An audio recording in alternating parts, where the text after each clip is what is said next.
Sebetulnya ini betul-betul fakta, ya, dan faktanya tuh barangkali, setelah, sekian ribu tahun manusia menjalani puasa loh, Mas. Ya, Mhm. tirakat, mutih, ya kan.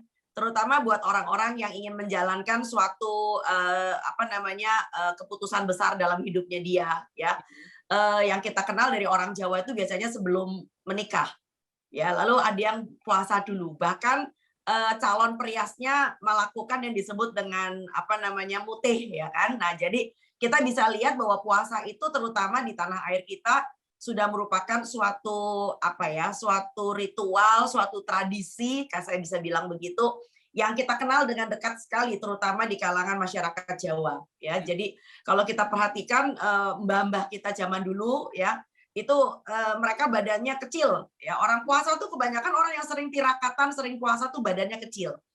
Aku nggak yakin mereka tuh kurang makan, nggak, gitu loh ya, sebab umurnya panjang. Ya. Ya, boleh dibilang, kalau mau dibilang sakit, nggak jelas sakit kalau mau dibilang, ya kan. Nah, ini kenapa jadi urusannya olahraga ya? Oke, itu kayaknya agak salah itu, apa namanya, infografisnya.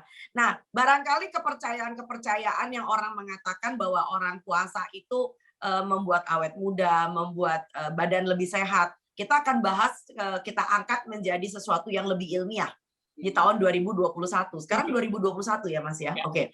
Nah, sekarang, sebetulnya ini sekitar 20 tahun yang lalu ya, di 20 tahun yang lalu. Awal-awal Ini tahun. sudah ada penelitian, heeh, udah penelitian yang sangat masif di Jepang. Mhm. Nah, terutama orang-orang Jepang. Kita mengenal bahwa orang Jepang itu, umurnya panjang, badannya sehat, zaman itu loh ya, Mas. Ya. Bahkan setelah Perang Dunia Kedua, mereka betul-betul ngebut dengan pengetahuan, dengan perbaikan gizi, sehingga dulu orang-orang Jepang yang kita kenal, tentaranya kita bilang tentara cebol, maaf, tentara kate. Orang Jepang dikenal kate-kate dulu ya, ada kemungkinan tuh stunting ya. Tapi dengan perbaikan gizi mereka, maka dari itu mereka udah selesai dengan masalah perang, mereka membangun negaranya dengan literasi dan, apa namanya, pengetahuan gizi yang mumpuni. Nah, lalu kemudian ilmu pengetahuan akan berkembang pesat setelah itu. Mari kita lihat, barangkali saya udah pasang, infografisnya.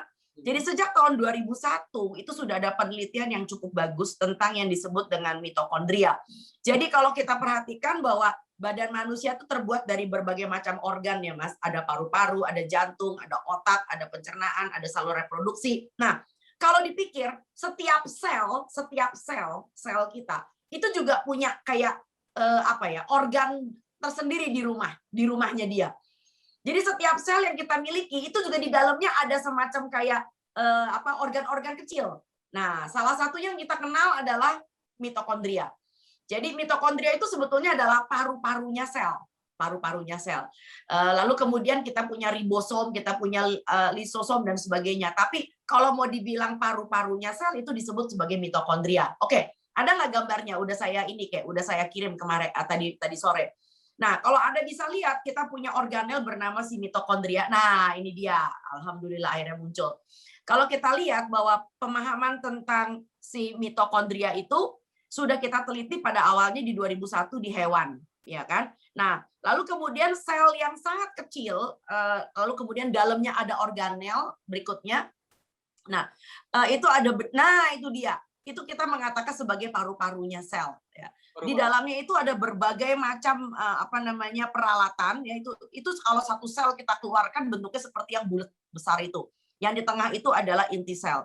Lalu kita punya satu kecil organ yang kecil yang kita keluarkan di situ, nah yang warnanya hijau, nah anggap aja warnanya hijau, Mhm. itu disebut sebagai mitokondria. Nah, lalu kemudian di dalam mitokondria itu terdapat gen. Nah, ada gen yang namanya sirtuin. Apa itu sirtuin? Sirtuin adalah suatu gen yang sebetulnya tidur kalau kita nggak ngulik. Nah, diuliknya dengan apa? Kalau kita sebetulnya puasa. Nah, Mhm. sirtuin itu mempunyai berbagai macam jenis. Kalau boleh kita, lanjutkan paparannya. Kita punya, nah, sirtuin 1 sampai sirtuin 6. Tapi belakangan ini saya mendengar katanya sirtuin ada lagi setelah, 6 ya, tetapi, kita anggap aja ini adalah pembahasan yang, teranyar lah ya.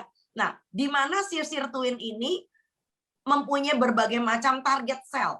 Nah, salah satu targetnya adalah yang disebut dengan, satu apa namanya, tempat yang disebut dengan suatu reseptor yang NF-kB yang merupakan penyebab peradangan sel dan penuaan. Nah, penyebab peradangan sel dan penuaan ini bisa ditekan oleh sirtuin 1 dan sirtuin 2 dan sirtuin 6. Nah, lalu kemudian ini bisa menjelaskan kenapa akhirnya pola makan yang benar bisa memperlambat penuaan.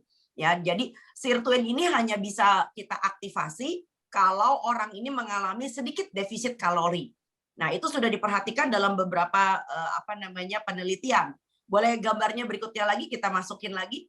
Nah, organ targetnya apa aja? Nah, organ targetnya kalau si sirtuin ini bekerja, sirtuin 1 sampai 6, yang pertama tentu aja the master gland ya.